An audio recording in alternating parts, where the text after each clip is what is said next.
Imagine a passenger plane landing in a severe thunderstorm. It touches down hard, skids off the runway, and smashes into a field, breaking into 3 pieces. The immediate conclusion is obvious. The pilots lost control on a dangerously slippery runway. But what if I told you the wet runway had absolutely nothing to do with the crash? What if the real cause was a bizarre and almost unbelievable chain reaction? A series of tiny, unrelated failures, each one triggering the next, like a line of dominoes falling in the dark. A sequence of events so unlucky it seems impossible.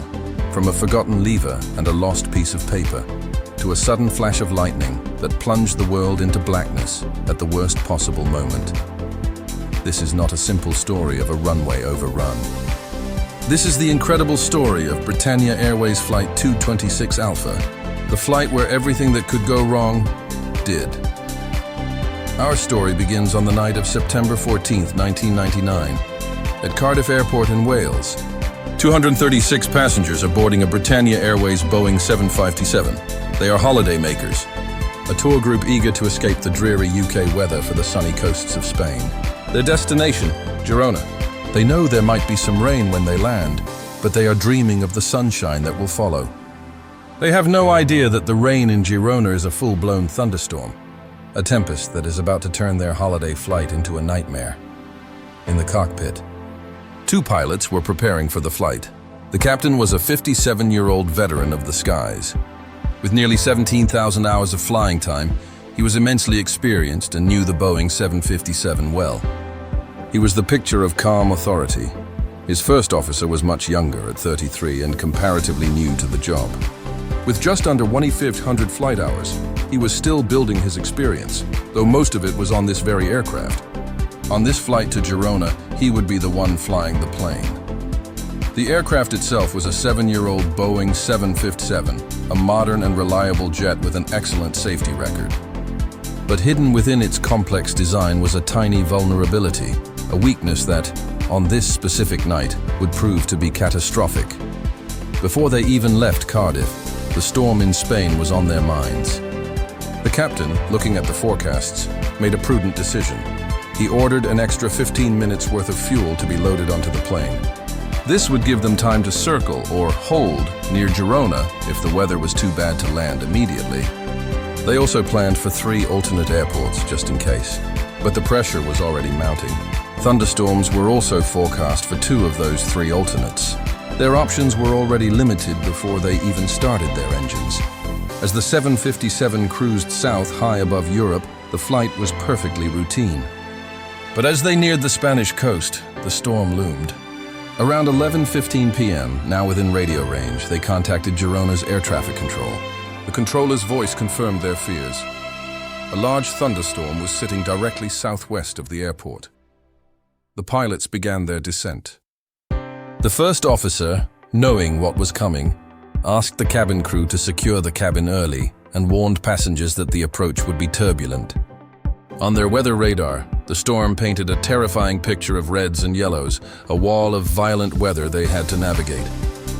At one point, a flight attendant witnessed a flash of lightning strike the left side of the plane.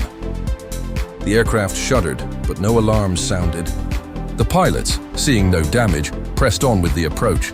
The controller offered them a straightforward landing on runway 20, using an instrument landing system, or ILS. An ILS is a pilot's best friend in bad weather, using radio beams to guide the plane perfectly down to the runway, even with 0 visibility. But the pilots had a problem. The wind was blowing strongly from the north. Landing on runway 20 would mean landing with a tailwind on a wet, downhill runway. That was a recipe for disaster. They made the correct and safer decision. They would land in the opposite direction, on runway 02, heading directly into the wind. This safe decision, however, came with a hidden cost.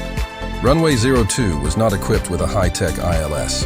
To land on it, they would have to fly an older, more complicated type of approach called a VOR-DME. This required much more intense focus and manual calculation, dramatically increasing their workload in an already stressful situation. Recognizing the challenge, the experienced captain took control of the aircraft from his first officer, and from here on, the dominoes began to fall. The first domino was small and seemingly insignificant. To descend faster, the captain deployed the speed brakes, panels on the wings that disrupt airflow. During the busy preparations for the complex VOR approach, he was distracted. He took his hand off the speed brake lever and simply forgot about it. For the next 14 minutes, the plane flew with its brakes partially on. The engines had to work much harder, burning an extra 400 kilograms of fuel just to maintain speed. That extra fuel the captain had wisely loaded was now vanishing into the storm. The next domino fell as the turbulence grew more intense. The 757 was being rocked violently from side to side. The shaking was so strong that it knocked the captain's paper approach chart out of the clip on his control column. The vital map showing his path to the runway fluttered down into the dark footwell of the cockpit. He tried to reach for it, but strapped into his seat amidst the violent shaking, he couldn't retrieve it. He was now flying this complex approach in a storm partially blind, relying entirely on his less experienced first officer to call out the correct altitudes and speeds. The pressure was immense. Finally, just over a minute from touchdown, a gap in the swirling clouds opened up. For the first time, the captain saw them, the reassuring bright lights of the runway. They were almost there. But then, the controller's voice crackled over the radio with terrible news. The storm had shifted. The wind had suddenly reversed direction. They now had a 12-knot tailwind. The very situation they had tried to avoid was now unavoidable. The captain had no choice. He aborted the landing. Pushing the throttles forward, he pulled the big jet back up into the stormy sky. Climbing to 5,000 feet to circle around and attempt to land on the other runway, runway 20 as originally offered. Now, circling in the storm, the pilots were in a serious bind. Their original plan was to divert to Barcelona if the first attempt failed. But a quick check of the weather showed that Barcelona was now also being hammered by storms. Their fuel was critically low because of the forgotten speed brakes. They calculated they had just enough for one more attempt at Girona, and that was it. There was no plan C. Feeling the extreme pressure, they skipped a formal briefing for the new approach. They were so close they thought they didn't need one. As they began their descent, a message flashed on their flight computer, a stark warning. It calculated that if they had to divert to Barcelona now, they would land with less than the minimum fuel required by their airline. This wouldn't just be a safety issue. It would be a professional failure, one that would require a mountain of paperwork and an inquiry. The pressure to make this landing work, right here, right now, was almost unbearable. At 15 minutes to midnight, they descended through the rain and turbulence. The runway lights appeared through the windscreen. Less than 30 seconds from touchdown, the captain disconnected the autopilot to fly the final few feet by hand. He noticed the plane was slightly too high. He pushed the nose down to correct it, his eyes focused on his instruments. Then, he looked up. All he saw was blackness. The runway lights, which had been there a second ago, were completely gone. The entire world outside his window had vanished into a pitch-black void. In the cockpit, there was confusion. What had happened? Before they could react, the plane's automated safety system screamed at them. "Sink rate! Sink rate!" The plane slammed onto the runway, nose first, with incredible force. It bounced back into the air, and the sudden, violent deceleration threw the captain forward in his seat. His body pushed the control column forward, forcing the plane's nose down hard. It hit the runway a second time. This second impact was devastating. The nose landing gear collapsed, but it didn't just break. It was forced upwards, punching through the fuselage like a battering ram, directly into the electronics bay located right below the cockpit. Instantly, every light in the plane went out. The cockpit instruments went dead. The flight data recorder stopped recording. The spoilers, the thrust reversers, the anti-skid brakes, every system they needed to stop the plane was gone. The 757 was now a dark, silent, powerless projectile, sliding uncontrollably down the runway. But unbelievably, the worst was yet to come.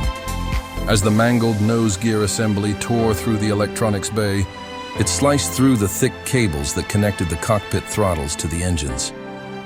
There are 4 such cables. By a freakish stroke of bad luck, it snapped the 2 cables responsible for decreasing engine thrust. The 2 remaining cables, the ones for increasing thrust, were untouched. The engines, receiving no signal to power down, did the only thing they could. They began to spool up to high power, The aircraft was now careening out of control, in total darkness, with its engines roaring at full thrust. There was absolutely nothing the pilots could do. The plane slid for over a kilometer before veering off the runway into the wet grass.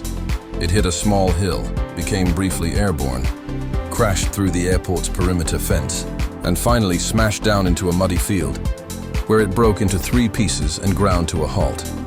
In the control tower, the controller had seen a shower of sparks before the plane disappeared into the darkness. She hit the crash alarm button.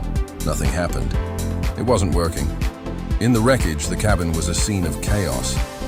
But the crew's training took over, and they evacuated all the passengers into the pitch-black, rain-soaked field. 44 people were injured, but incredibly most were okay. But as they stood shivering in the mud, they realized something terrifying. No one was coming. The fire crews, alerted by a phone call from the panicked controller, had no idea where the plane was. They raced to one end of the runway, then the other. They found nothing. Incredibly, it took a passenger, walking from the wreckage across the dark airfield to the terminal building, to finally alert the airport's chief safety officer. It took 18 minutes for rescuers to even find the plane, and another 6 minutes to navigate the muddy field to reach the survivors. One elderly passenger, initially thought to have only minor injuries, tragically died 5 days later from undetected internal bleeding. The investigation revealed the final pieces of this impossible puzzle. On the night of the crash, lightning strikes had caused the airport's power to fail multiple times. The moment the runway lights vanished from the pilot's view was the exact moment another lightning strike had caused a blackout. Because they were looking at their instruments, they never saw the lights flicker off. They just looked up to find them gone. The sink rate warning had overridden the normal altitude callouts, so they had no idea how close they were to the ground. The shock of the sudden blackness, the startle effect, combined with the immense pressure they were under, likely prevented the captain from taking the standard action, initiating another go-around.